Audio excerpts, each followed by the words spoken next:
Area Don Guido Manesso è stata realizzata con la grande sinergia dei colleghi degli uffici comunali, del responsabile della centrale unica di committenza dei comuni del Campo San Pierese, dei professionisti esterni che ne hanno curato la progettazione, la direzione dei lavori e la sicurezza, delle imprese appaltatrici e degli amministratori comunali, non da ultimo.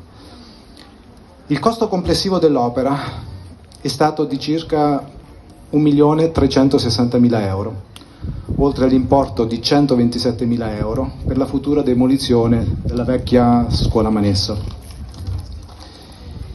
Il Ministero dell'Istruzione, in collaborazione con la Regione Veneto, ha contribuito con l'importo di 840.000 euro.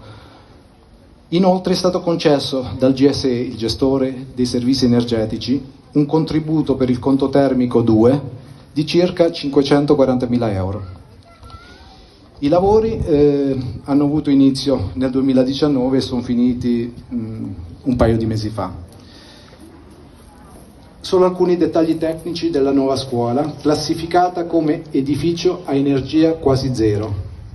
Ha una superficie di 925 metri quadrati, 59 moduli fotovoltaici per una potenza di 19 kW e mezzo, riscaldamento a pavimento, impianto di ricircolo, filtrazione e raffrescamento dell'aria, un ascensore e una tecnologia domotica per il controllo anche da remoto di luci, frangisole, allarmi e temperature e altro.